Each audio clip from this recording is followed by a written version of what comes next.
Welcome to the DZ Show. My name is Andrew. This is Beck. Hi. Let's get into it. Today I wanted to talk about aesthetics, bruh. Yeah. Are they objective or are they subjective in terms of beauty standards? When you are, trying to get an aesthetic physique, is there an objective standard or is it all just subjective? Well, both. There's definitely both. Wow, way to just skip to the end and steal my thunder. Okay, you keep yabbering. Yeah, that's it. I think people... No, I was about to say I think people are aware. No, I don't think they are aware at all about aesthetics. But it is something that you sort of subconsciously register. And I think only bodybuilders really are aware. I think most bodybuilders aren't even aware. What about bikini models? Nope. What about IFBB pros? Maybe, yeah. Yeah. At the elite level. Yeah. And I'll use a Jeremy Clarkson car analogy. Mm-hmm. So, I think he put it best when he said, people say that beauty is in the eye of the beholder, i.e. it is subjective. And he said, that's bullshit. Because everyone will look at an Aston Martin and go, whoa. Yeah. And he's right. There are things that are objectively beautiful and amazing. So an Aston Martin, Scarlett Johansson, Henry Cavill. If you say that, I don't actually like the way that looks, like you're just lying. You're just being a contrarian dickhead. It's just it's an objective truth that these animals and that machine look particularly good, and it's been measured because we have autistics. And they can't just leave things alone. And this is why I understand aesthetics a bit. It's sort of some of my autistic tendencies is to go and break down why things are the way they are. And as I said, it's been measured. There's golden ratios that exist in nature. I think you were saying something about facial structure. Yeah, the golden ratio for beauty is, I'm talking about facial proportions. So like the placement of your eyes and nose. 1 is to 1.618. Yeah, but I don't actually know what that means mathematically. Yeah, I'm not going to be able to do that off the top of my head. But I've seen the equation. And with men, like when women are polled to look at men's physiques, and then you look at the most common score, like the physiques that look the best to the most people. The golden ratio shows up again, but it's shoulder to waist size. And again, it's 1.618. So, if blokes are looking to look good, that's your sweet spot. Ratio. That's your ratio. The closer you can get to that, or if you can even exceed it, then the more aesthetic you are. And so that's something that I've woven into my work. It's what I do. So I have sort of some innate understanding of this, but it's only because of a lifetime obsession. Yeah. I've watched most episodes of Top Gear. I like the way that Lamborghinis look and Ferraris look, but if you asked me to draw one, I couldn't. If you asked me to explain why it looks good, I can't. But I can appreciate... I get the correct answer. The sexy car is the sexy car, but I can't break down why. Right. And that's the level that most people are at, even in the competition world. Yeah. They go, I can tell that Mr. Olympia is Mr. Olympia, but I can't quite explain why. There's a guy on YouTube who's really, I think it's YouTube, it might be Instagram, some social media, who breaks it down. Like when there's a controversial decision in judging and they say, Derek Lunsford shouldn't have won, blah, blah, blah, whatever. He then breaks down exactly why. Oh, okay, cool. Yeah, and it's sort of half judging criteria and half just sort of classical aesthetics. Yeah. And so it's quite educational. It'll probably blow a lot of people's minds. I can't remember his name. Sorry, dude. But it's very good. And so what is the ratio for Arnold's physique during that golden era? I don't know. But it would be more than 1.618. So when you start looking freaky, that's when you're like superhuman. So that golden ratio thing is kind of like an ideal. And then bodybuilding is about the extreme. Yeah. So that's when... I would look at Arnold and go, that's friggin' awesome. I wish I looked like that. But that's because I'm a weirdo. Most guys in the absence of sort of cultural influences, would go, that's an interesting specimen, but they'd rather look like, Henry Cavill in Superman. Because that's probably the golden ratio. That's like the ideal man. Okay. Kind of thing. Yeah, less massive upper body. Yeah, so that's probably two good examples. Or any IFBB pro and Henry Cavill, of Henry Cavill is objectively aesthetic, and then Schwarzenegger is subjectively aesthetic if you're in the bodybuilding cult and you appreciate that stuff. And then if you take that concept, you can then apply it to a bunch of different things. Go back to the 60s, 70s, 80s, and into the 90s, high fashion, and women were emaciated skeletons that objectively look terrible. Yeah. And it's one of those things where women are complaining about unattainable beauty standards set by men, and like all the men are going, we don't like that. Yeah. At all. It's not been set by men, it's been set by the fashion industry. It's been set by homosexual men in charge of the fashion industry, so that those women look like skinny teenage boys. I think it's to do with the clothes fit better on those super skinny models. It's Absolutely. much easier for them to wear the clothes than someone with curves. Absolutely. So you've got an aesthetic. It's kind of the result of two practical considerations. One is if we make all the models this size, you have to show up this size, the clothes will always fit. So at the runway show and whatever, you can just get any model. They're all just a skeleton, so the clothes will fit. Yeah. We don't need to make 5 different sizes. No adjustments. And you're right, the clothes fit better. It's like you see me in a suit and it just looks stupid. Well, the tailor can't even make you like a suit for you, because when it comes to looking at the numbers, they're like, that can't be right, and then they just go back to, okay, no, this is correct, and then they do this, and then you try and put your arm in, and you're like, Well, they can do the suits mostly. It's the short sleeve shirts that they can't get right. Oh yeah, that's right. You had a bunch of those made. I'm like, maybe you should measure my arm when it's like flexed. Because I might do this wearing a shirt, well, and then it tears. Move your arms around and it's cutting off there. Yeah. So anyway, so the whole fashion industry avoids that by having these stick thin people, and the clothes look better. So you just see a good suit on a fat, out of shape guy, or a good suit on a skinny guy, and the skinny guy looks way better. If you look at Suits, the TV show. They're all rail thin. They're like rakes, and all the suits look amazing, right? So if you've got the requirement to make the clothes look good and the requirement to have interchangeable models, then you're going to have the most high status models, who's who, etc. They all look the same way. Yeah. And then that creates the subjective beauty standard within that cult or within that subculture. And then you've got, Africa, places in Africa where the fatter you can get, the more attractive you are. And South America, which started this huge ass movement with the Brazilian bum competitions and stuff. Whereas just chicks who have a genetic propensity to store more body fat in their lower body compared to their upper body is rewarded in this little cult subculture thing. Then Kim Kardashian comes along and sort of emulates that, partly genetic and then a hell of a lot of surgery and shit to emphasize it. But she's the most famous woman in the world at the time, or whatever. She's up there. And then that then sets a new subjective beauty standard. Well, I think all of the Kardashians have done that, not just Kim. Like also Khloe has crazy huge butt and then tiny waist. Right. It's not achievable even with strength training.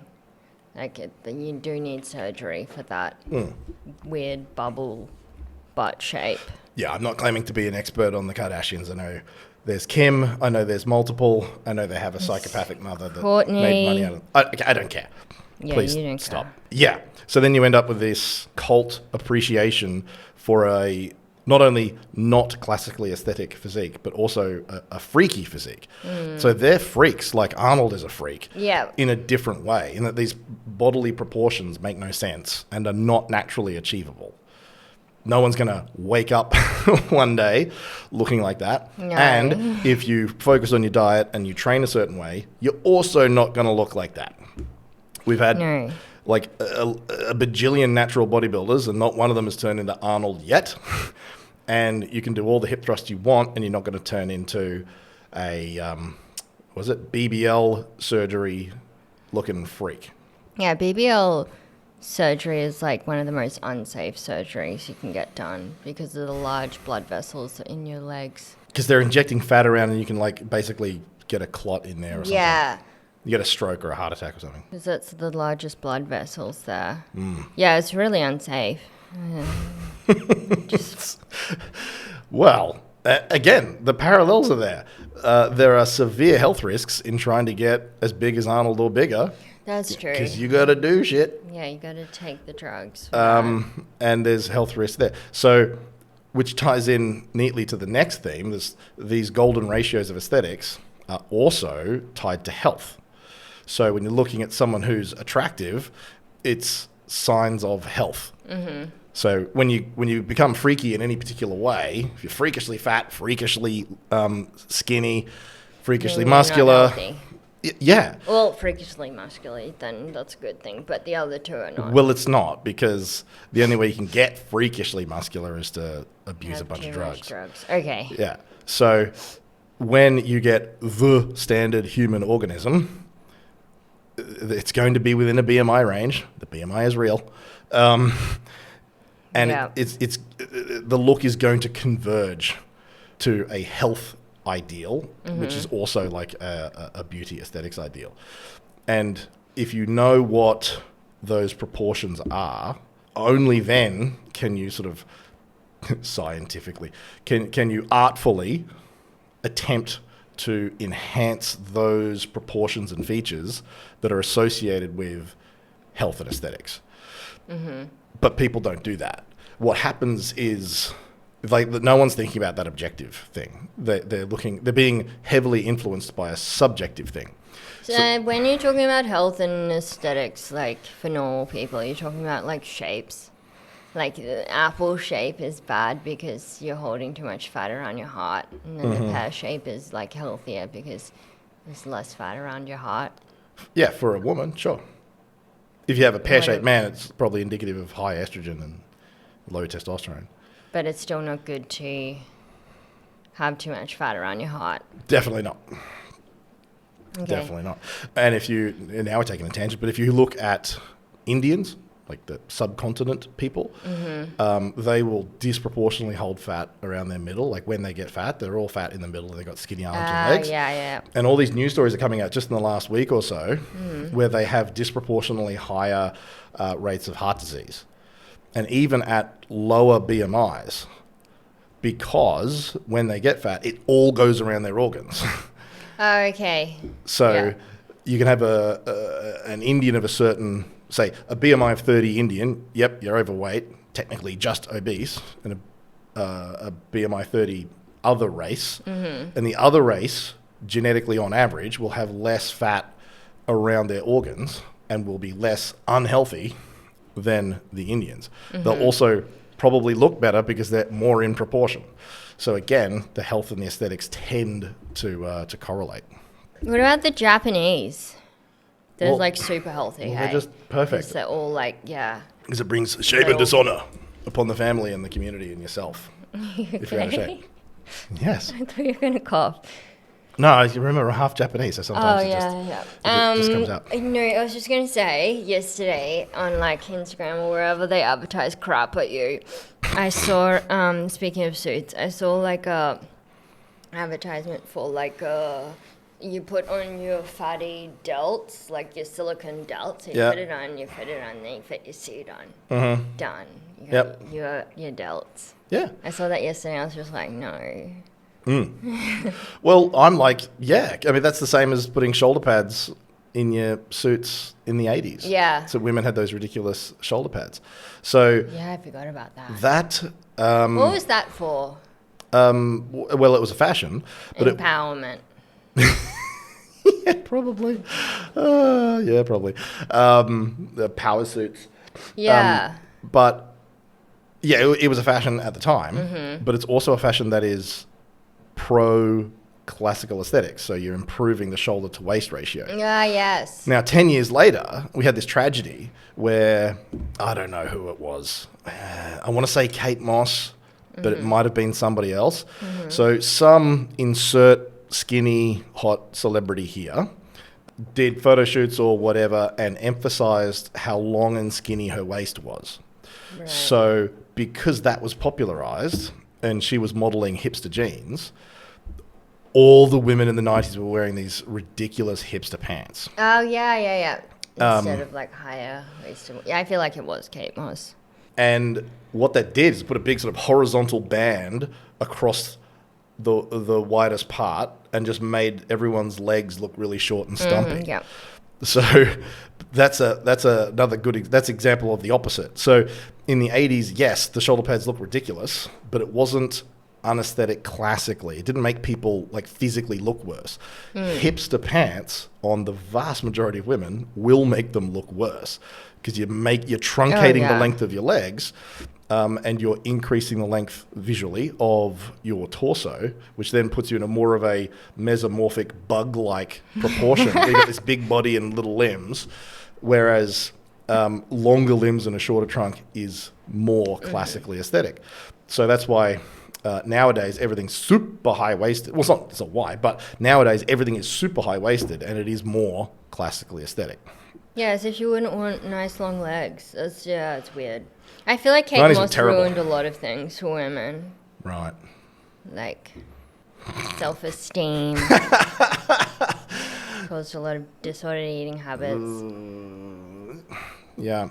Like she was like the ideal. Yeah, and she so wasn't. No. Like from an But objective also point of view, that's she just so so wasn't. hard to look like her. I mean, wasn't she also taking a lot of cocaine? Well, I assume so. Yeah. I think I'm the only person in the world who doesn't take a lot of cocaine. I was like today years old when I found out how many people do cocaine. It's like, wow, I thought it was something in the movies. I'm just such a square. Yeah, and so now the current trend for high-waisted things is making everyone's legs look longer and they look more classically aesthetic. So in the 80s, we were focusing on those shoulders, which improved the upper body. Now we've got this high-waisted fashion, which is improving the visual length of the legs and is also sort of pro-classically aesthetic. Oh, here we go. You know what I realized? You know what also has recently come back, and it's come back in activewear, and I hate it. Oh. It's bell-bottom tights. Like it's just the dumbest thing ever. Because if you're in the gym training properly, that's going to get stuck on things. On what? Like maybe no, I don't know. But it's just dumb. You could trip over it. Think about all the machines you might use. Someone think of the children. It's just, it looks terrible. Yeah, okay. Just leave it there. It looks terrible. It probably does. I think it's dangerous. I don't think it's dangerous. You don't? I don't think pants are dangerous. They're bell-bottom tights. Okay. Somebody else's bell-bottom tights might be dangerous to your health. I mean, this to your doesn't mental apply health. to me because living in Bali, where it's always like 1,000,000 degrees, I'm just going to wear shorts all day long, so just wear shorts for the gym. But if you're in a place where it gets cold and you're wearing bell-bottoms to the gym, I don't understand. Like, where's the rest of your band? Like, where's the Beatles? Where's the Bee Gees? Where's the Beatles? Where's the Bee Gees at? Where's the Monkeys? Call them up. Go join a band. Don't go to the gym in them. It's dumb. Okay, cool. Well, we'll start. It's not right after this, we'll start a petition. I don't think it's aesthetic. Do you think bell-bottom tights in the gym are aesthetic? Go. They're not classically aesthetic in any way. Thank you. It looks bad. And lately I've also seen bell-bottom full-body unitard suits. So you know how I sometimes wear the unitards that are, again, shorts because I live in Bali. So the unitard short, which I love for Pilates and stuff. But it's annoying because if you want to go to the loo, it's a whole process. So But no, they've turned them into flares that are unitards, and I just ask myself why. Yeah. Well, these are like the fashion world needs to just do new things. You have to innovate. Reinvent the wheel. You have to reinvent the wheel. When was the last time before now that flares were in? Well, the 90s, they were doing that They as well. came back in That again, have the in jeans.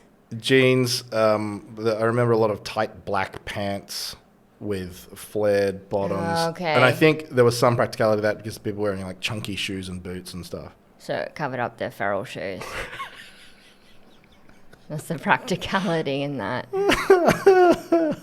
I've seen some of your shoe choices, mate. I don't know if you should be throwing so many stones from that glass Oh, house. you mean the LVs, the Louis Vuitton ones? Look, there's a few. The sandals. We don't want to make a whole episode about your tragic Fashion. your tragic shoe choices in particular. Nor do we want to talk about fashion too much because it's not really what No, this is podcast not part about, of it. and we're not experts at it. But we're certainly not experts at fashion. Certainly not. I dress like an 8-year-old on school carnival day every day. Overall facial width, yeah, all of that is to do with symmetry. In the same way symmetry applies to the face, it also applies to the body. That's also why Arnold was so amazing, because he was so symmetrical. Good save. So, symmetry in like bodybuilding physique parlance does not mean symmetry in the mathematical sense. So the definition of like bodybuilding judging symmetry is overall shape and line. Mm-hmm. And which is a really vague description. Overall shape and line. That's literally what it is, which tells you nothing. Yeah. Between the lines, between the lines, it means if you don't get it, you don't get it. So if you look at Frank Zane, you go, right, that is the king of symmetry. That's the ultimate in symmetrical physiques. It's got nothing to do with the fact that his left side looks like his right side. It's that the proportions are just amazing and he looks incredible. And so that's why Ziz was always like paying homage to Zane and talking about aesthetics, brah, and all this stuff. Like that was his idol. He wanted to be like that. And then he became an idol of his own to shitloads of young men. And as a result, more people were started training for objective aesthetics by following a trend. Yeah. So Ziz made objective aesthetics into a subjective standard, if you know what I mean. Like Kate Moss or whatever. So there's these Pied Pipers who lead you in the wrong direction. He was a Pied Piper who led people in the correct direction for classical aesthetics. So this is what I would do, like when I was coaching competitors, is that you have to acknowledge we've got different genetics, different proportions of our skeletons, which is kind of like the canvas upon which we paint muscle and fat and skin to create the overall image. You're not starting with a blank canvas. They're not all the same. So you can't expect a one-size-fits-all, or do X, Y, Z, and you look like this. No, there's an ideal, which, let's say Frank Zane, well, he's not a bikini competitor. Pick any IFBB pro because they all hit the same aesthetic. They all look exactly the same. Mm-hmm. IFBB bikini pro. Yeah. They currently all look the same. I don't know how they judge that. That would be a very hard job. No, it's kind of fake. Like, cause if you were to like black out the lighting and just have silhouettes, there's no way. Like, I love Laura Lee, she's the best. Just make them silhouettes, shuffle them. Which one's Laura Lee? You have no idea. No idea at all. They all look exactly the same. So they're converging to that standard. And so regardless of where you're starting, that's the standard that you want to be converging towards. And what a lot of coaches, so there are coaches and there are coaches. And so your generic bodybuilding coach just goes, well, what you do is you just need to get leaner. You get leaner. And you haven't built anything. If you're ICN, it's a diet competition. You need to get leaner and you need to lift heavier weights. Yeah. And these are the exercises we do because these are the exercises we do.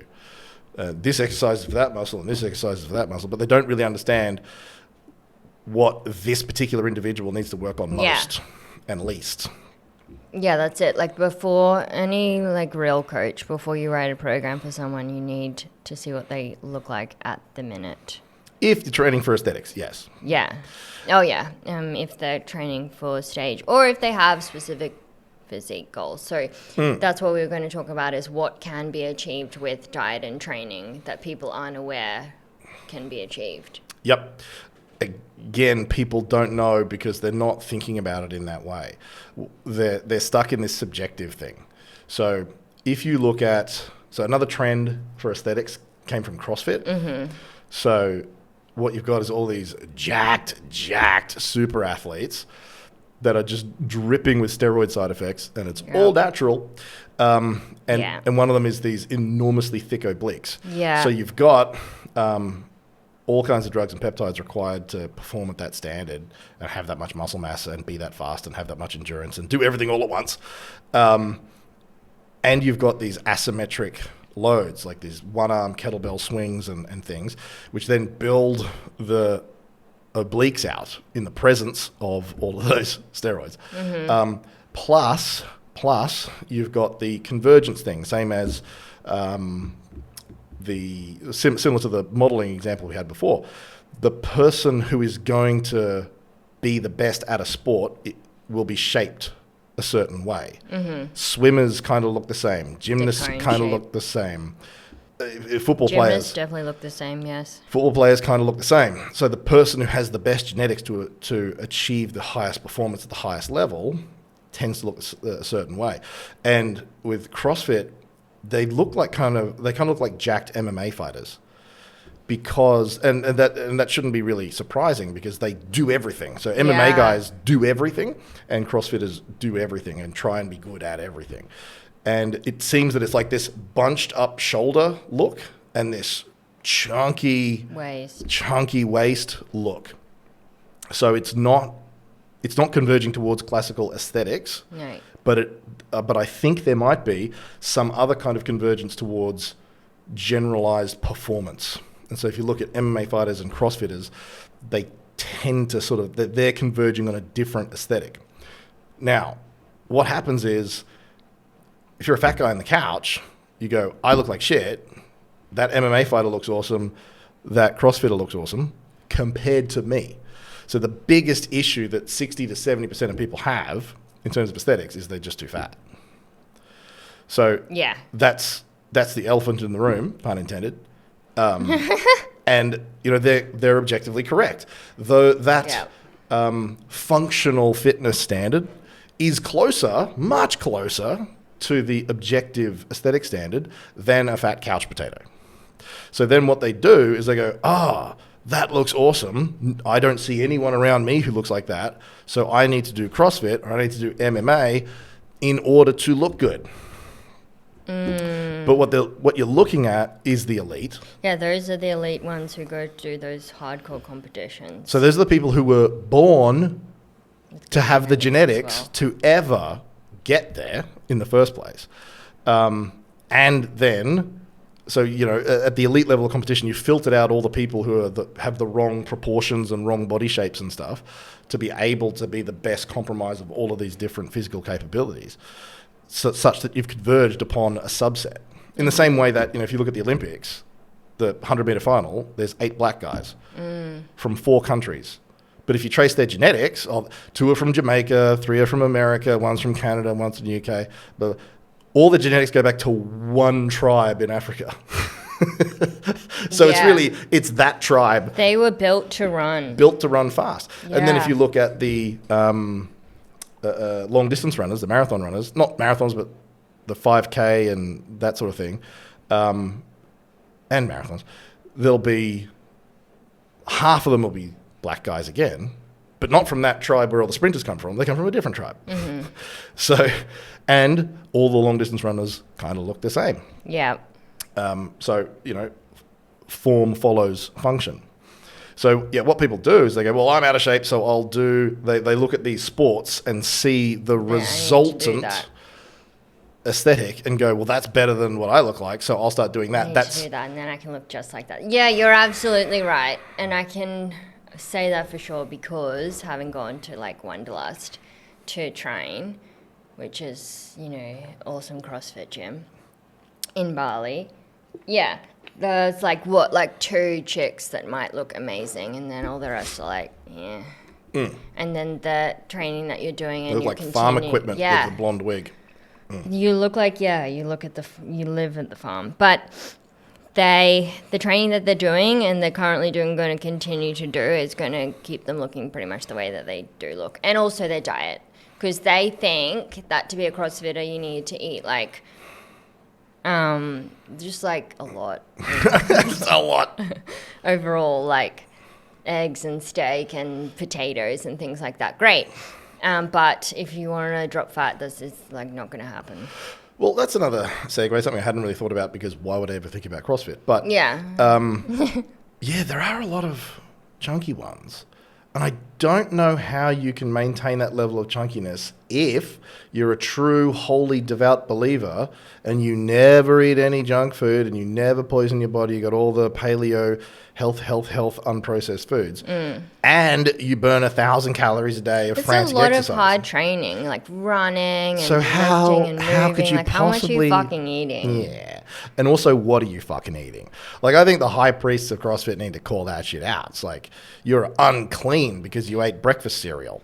Yeah. Burn the witch at the stake. She had an ice cream. I think the real noobs are like, the problem is I don't eat enough. Like, when they get to CrossFit, I don't eat enough. So that's why I don't look like the elite standard female with the abs and the obliques and the big, like they have pretty big delts when you say biceps. Yeah, I don't look like that because I don't eat enough. So then they're like, gotta eat, because I think CrossFit is so different to bodybuilding in that bodybuilders know they need to diet. At some point, they need to diet, and they know that's part of it. It's like a part of the whole crux of competing and all that. You're going to need to diet. Whereas CrossFitters, it's not really what they're doing, because they're training to compete, to be the fastest and the strongest and get to the end of that finish line first or whatever. Yep. So if you want to look like them, you just got to eat more food.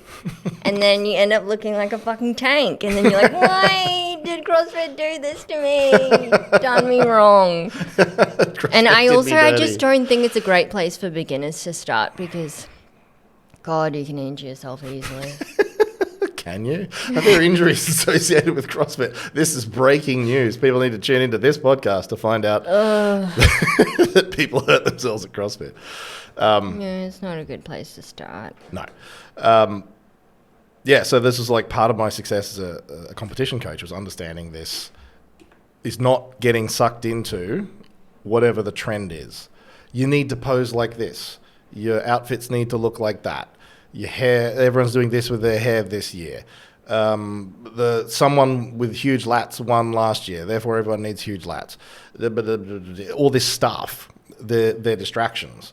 So I would start with... Yeah, there's some ugly trends. But don't you think the Granite Girls set the standard every year for what was everyone aspired to be and do and look like? Like one year, I remember I had a purple swimsuit at the first Tropic show of the season. And then everyone's like, gotta get purple, get him purple. And I was like, yeah, cool. I've had clients... Who was it? No, it wasn't Amy.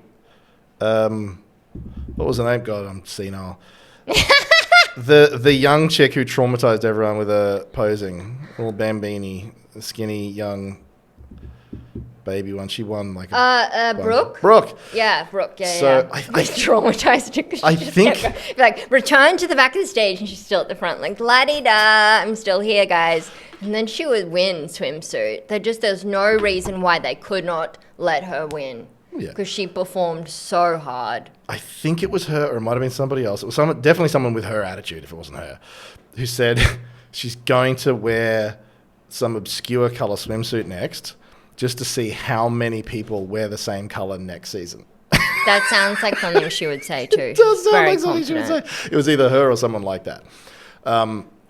So when you don't understand aesthetics, you point at you think, I need purple, that's why she won. It's not because Coach Deasy trained her like really hard and told her, okay, we need to work on your glutes or your hamstrings, or like that's what we worked on for me. And then back in the early days, I don't think my physique was amazing. Slowly got there, but out of like the first show of the season, Tropics wise, I was props the best on stage in swimsuit, So then like purple, everyone needs purple. It was just like a nice swimsuit. Who made that, Kim? Yeah, it would have been Kim. Oh, God, she was good. God, she was good. Kim, the Oh, bikini just maker. what she put up with. I just can't. Yeah, the trauma that Team Granite put She her through. did get traumatized. She did get traumatized. Bikini models are divas. Let's just put it like that. Not all.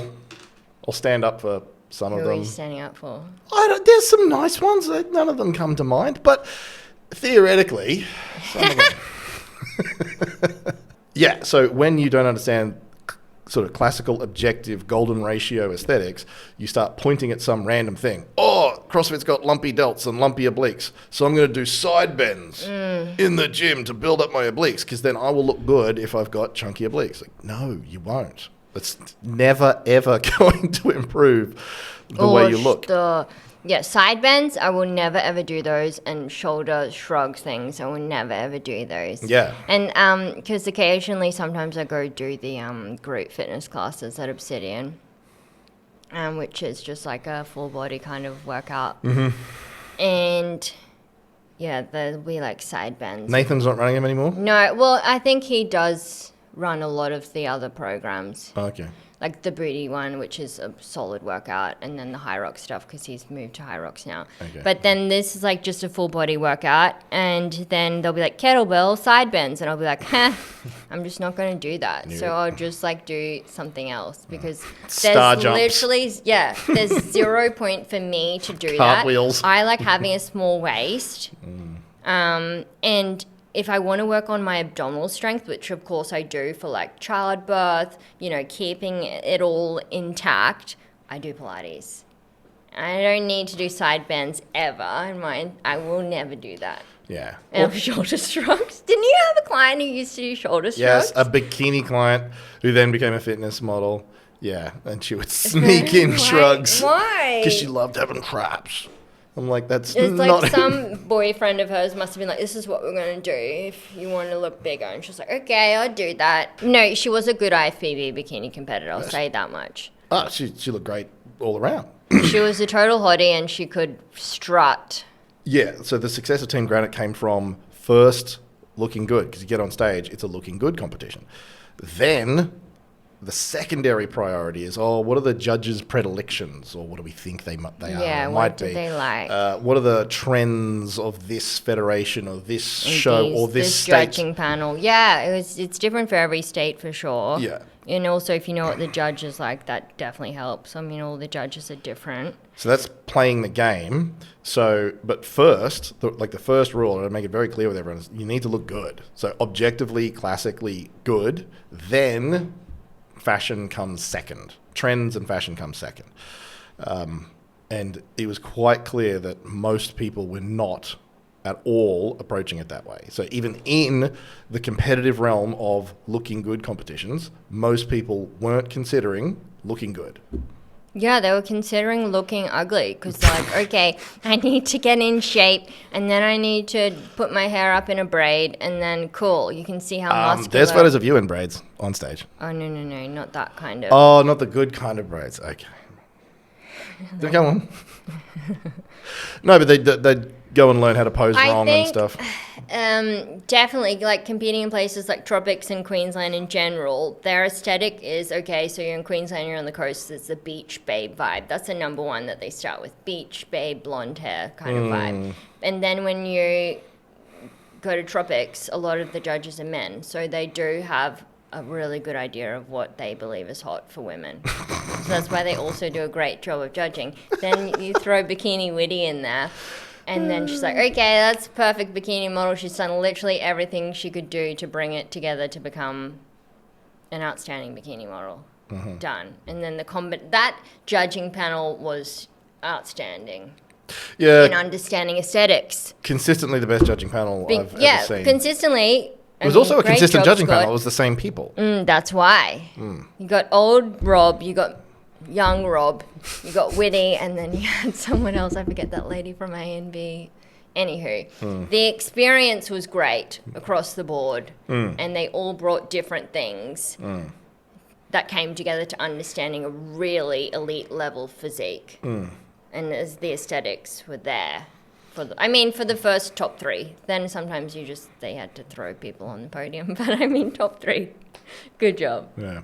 But then if you go to Sydney, then everyone is either sort of Greek, Italian, or Asian. Yeah, it's very different. Everyone on stage has black hair and sort of olive skin, and it's a completely different thing. Whereas you do a show on the Gold Coast and everyone's blonde hair, blue eyed. Not everyone. Yeah, you know what and also their posing was very different because of that Christina Ramon lady. Yeah. It was more of a dance type thing. So it was very different to our posing. So yeah, those were the subjective trends, but objectively, you can look good regardless of those. Oh yeah, there was some hotties there. Oh, they were tremendous. With dark physiques hair. there. Yeah. Who became pros overnight. Yeah. And that's also, they had the genetics. They did the building that they needed to build the glutes and the delts, and then they did excellent posing and smiled a lot. And they did look beautiful, pretty, great physique, good aesthetics, and they weren't doing the ugly thing. That's it. I did the same thing actually because I didn't start coaching any men's physique guys until 2016. And they came on board. And I'm like, right, well, we're doing the same thing. We're going to look good, then we're going to follow trends. And those men's physique guys, my God, that's the most obnoxious, annoying, terrible, unaesthetic posing that there is in all of bodybuilding. They're so cringe. Sorry, guys. Amazing physiques. And at the elite levels, they look amazing. And they're usually super handsome too. It's a genetics thing. You've got great genetics for everything. So, I'm jealous. I wish I could look like those guys. But the posing and stage presentation is so douchey. So when I got my guys on the team, I'm like, we're not doing that. We are not doing that. And the cool thing is, because everybody else is doing it, you're going to stand out. You're going to be the only 2 guys on stage that the whole crowd doesn't want to slap.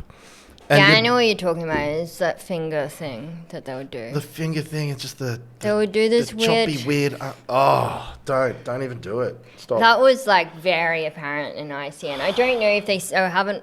I think it's improved since then. Because the last sort of ICN show I've watched has been in Indonesia, so that's not a thing at all. No, and they don't do that. No, the Indonesians are copying more of a modern IFBB style. It's still it's a tiny bit cringe, but it's nothing like it was in ICN in 2016. A lot of waving the fingers so bad. Going on and aggressive finger banging in the air. And it was a lot. That's right. I forgot.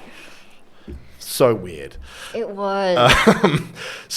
I had these guys. We're going to build the same sort of physique, but then we're going to present it differently. And first and second. Much better posing. First and second. Overall champion. Pro card. Just hot knife through butter. And so I was the bikini coach who only knew how to train women. And then I'm beating all of the people who have trained these guys for years. Yeah, and also no one saw you coming with that. And also no one noticed. Because you were so good at bikini, so good for such a long time. They also never saw you coming with figure models either. Yeah, but my first figure winner was in 2015. Yeah, but people forget because they'll be like, Andrew only does bikini. And then you'd appear with someone like Sally, and then she would win the overall. And people are like, what? And then they're like, who's the coach? And then Jason would be like, Andrew Deasy.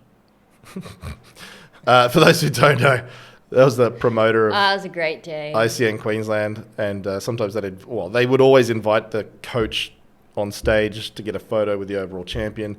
I would refuse to do it to hide most for of the a time. lot of the show anyway until it gets to the end. Yeah, so I would try and not have anybody know who my clients were, or if that client was coached by me, sort of vice versa, so that it wouldn't affect any judging decisions or overruling judging decisions. But it was one of those things that was towards the end of the day. It wasn't going to affect anything else. So I got up on stage and actually said into the microphone, "Oh, not you again," to the whole crowd. That's how sick people were of. Because you had already probably won all the 4 other divisions. You won all the swimsuit and bikini overalls that day already. Yeah. And then they're like, oh, yeah, figure. Okay, this is like the chance for the other big coaches who usually have good figure models. Well, they have whole teams of them all the time. Yeah. Yeah. And then, you came in and Yep, and it's all about understanding aesthetics. Exactly. First. And, like I started with, like with cars, I'm smart enough to know which... And motorbikes. Which cars and motorbikes look the best, but there's no way I could design one. There's no way I could even explain to you, see, this looks better than that because of blah, blah, blah. I can't, even though I get the right answer. So there's a whole bunch of people out there who could look at aesthetic physiques and go, that one's more aesthetic than that one. And they're correct. But they have no idea why they're correct, and therefore they cannot engineer that solution. They don't know what's broken and how to fix it. Well, there's actually several layers to that. They don't know why... They can't break it down into sort of constituent parts. This is less aesthetic than that. So they're not at that level of analysis. And then on top of that, even if they did know what the difference is between less and more aesthetic, would they know how to stimulate the adaptations in the body to close the gap? So there's sort of two layers of knowledge that people aren't operating on. They're just operating on this surface level. You do lateral raises for delts. That's it. And so they can't really compete. So you wanted to say... Everyday people? No, I mean coaches. People who call themselves coaches. People who have done one... God, there are some great examples of that, though, over time. Well, people who have done 1 or 2 seasons who were coached by someone... People who have done 1 or 2 seasons and they'd become champions because they were coached by a real coach like me. They never saw those deeper levels of analysis. They were just told, eat less food, do your lateral raises, because that was the correct solution for them. So then they go, I know how to eat less food and do lateral raises, and I'm a champion. Therefore, I'm an expert. No, you're not. Then they go and try and monkey see, monkey do with a bunch of clients who I would refer to as victims, who then invest thousands of dollars into this coach and 6 months of their prep to then completely miss the mark. They put in all the effort, they suffer, they grind, then they stand next to one of my clients and just look like shit. It's terrible. And that was the story of competitions in Australia, by and large. There was me and like 6 other guys in the state of Queensland. Yeah. And maybe 5 other guys. And between us, we would win every single division and every overall in every show every year. And everybody else wasn't really a coach. Yeah. That's the way it was. But they think they are because they don't even know what they don't know. Yeah, you're right. And also a lot of people will be like, if they just started their fitness journey or whatever, and then they lost a bunch of weight and they got in shape, and then they got really enthusiastic about fitness, which is awesome, and then they became PT, and then they competed once and they enjoyed it. They're like, okay, I'm a coach now, because they did all those steps to become a coach. They studied to be a PT, they got in shape, they lost weight. So then they think they can copy-paste that to the stage, and that's absolutely not the case. And the other thing is, some of these fake coaches are victims as well, because they get bullied into it by their clients. So they're like a normie PT with normie clients, but they look awesome. And then their clients do exactly what we were talking about before. They look at the MMA fighter, the triathlete, the CrossFitter and go, you look great. I want to copy you. So the clients insist on somebody who doesn't know what they're doing to be their coach. I've seen that story happen so many times. Yeah. And some of my clients who are PTs, they will have their clients will go, I want to compete like you and you can coach me. And they say, you should get DZ to coach you. Like, I won that stuff because DZ coached me, in part. Obviously, you take the hard work and the dedication for granted. Everybody on stage has done that. The difference was the best advice. So you should go and get the best advice. Like, no, I want you to coach me. That's what always baffled me about, so Lauren Simpson won a lot in bikini in WBFF. This is amazing. And then everyone would be like, yeah, Lauren, yeah, take my money. I'm like, no. Who's the person who coached Lauren? That's the person you need if you want to be Lauren. You don't want Lauren. You don't want Mike Tyson to be your boxing coach? This weird disconnect. You want Mike Tyson's boxing coach to be your boxing coach. It's a weird disconnect there with women. I think, oh, okay. Men do it too. she looks like that, so therefore she can tell me how to look like her. And it's like, no, she probs can't. Well, speaking of aesthetics, there's a halo effect. You're the psychologist. You can wax lyrical about this. When people are taller, everyone else thinks you're smarter. When you're more attractive, everyone thinks you're a better person and more qualified and all this stuff. So there's these associations. And again, it's genetic, as I said before, like good genetics cluster. So when you have these, I'm going to be Mr. Physique Olympia, you've got these great physical genetics, you're probably handsome too. And you probably don't have heaps of mental health problems. Like, you've got all these good genetics going for you. So in an evolutionary sense, when we see signs of health, that is attractive, and that's probably a better person. Like, that's hardwired in there. It's not necessarily true. It might be statistically true on a small basis, like, 60% of attractive people are better than average people at being smart or being kind or something. But really, there's like still a huge amount of people who are dumb assholes who look good. Yeah. But especially nowadays. Well, I don't know, but that's not the first thing you think. You have this halo effect of, well, they're probably really nice, and they're probably really smart, and you just attribute all these good values to them based on aesthetics.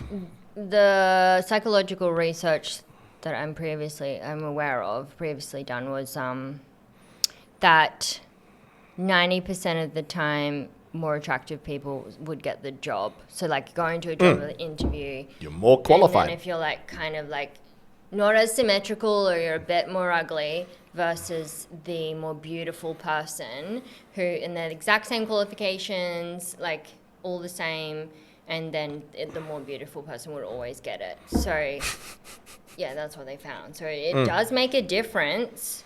Yeah, that's happening in China. I saw a news story about that, where they're just companies just hiring hot chicks.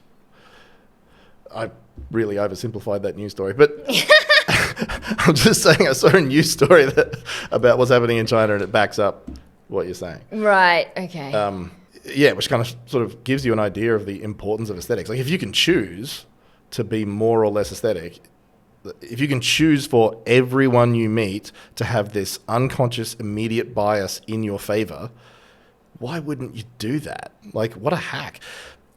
The only privilege, like people talk about white privilege, bullshit, it doesn't exist. Male privilege, bullshit, doesn't exist. Pretty privilege absolutely exists. That is the real superpower. Yes. And maybe prettier people are nicer because they got everything they wanted more easily in life. So it's like, oh yes, they got all the good things. My life is easy and good. Yeah, keep going. I'm so nice. Whereas fugly people like had a really hard time. So they're just fucking mad at the world. Okay, I feel like I've gone on a really big tangent. And I just wanted to send you a funny video. So let's move on. Well, I think if you get everything you want all the time, that's going to make you a spoiled brat rather than a good person.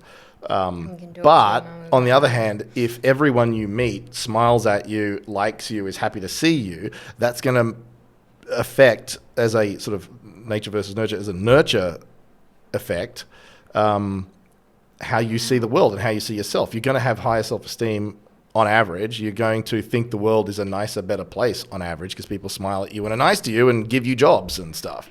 Whereas, if you're an uggo, then no one's happy to see you. Everyone's glad when you leave. No one pays you any attention, blah, blah, blah. You're going to have a bias that the world is a mean and cruel and nasty place, and that's going to make you cranky, as you say. Yeah. For sure. Let me just see what I'm sending you here, because it's not playing for me, so just hold your horses. Hold my horses. Watch that. I'm not a big fan of body positivity. If you are okay with being overweight, you feel like shit because you're promoting body positivity, that's not okay. It's super important to love yourself for who you are, how you are in the current state, but you can't use that to make excuses of yourself. Also important to always make sure that you're prioritizing your health, how you feel, how you look, how your body's functioning, and how it's operating. If you are unhealthy, you are doing yourself, your kids, your family a disservice. It's time to stop the body positivity bullshit and actually be honest with yourself. Are you happy? Are you healthy? Do you feel good? Shut that shit down and start working towards a better, healthier you. Yeah, that might lead to our next podcast, body positivity, because I don't really delve into that a lot. I don't really like to because it's such a touchy subject. Wait, can I send you one more funny reel? Okay. I've been like saving these up. Right. But you promise funny and then you give me that. Yeah, this is funny. Do you know so what it should funny be means? from shits and Giggles, one would assume. shits and something. Oh, the cop tackling the person. Oh, you've already seen this? Of course I've seen this. It's a great takedown. And it's funny when you look That's a great example of training for performance. Yeah, that was some... Training to do the job correctly. There's a little bit of skill involved there. It's kind of funny that you can watch pretty brutal violence and laugh when like someone deserves it. Yeah. That's heartwarming. Cool. Yeah, so anyway, we didn't really get to a conclusion or anything productive. We just sort of talked about stuff.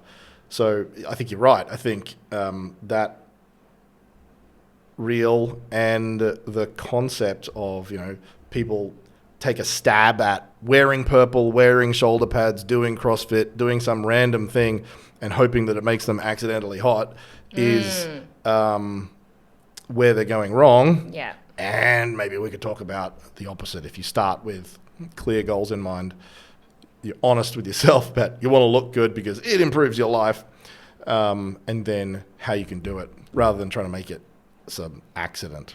Yeah. Okay, cool. Was that a long one? I think that was a long one. Yeah. Yeah, we ranted a fair bit. Okay, well, then that's it. If you want coaching programs, no bullshit advice, hit the links below. Till next time. Bye.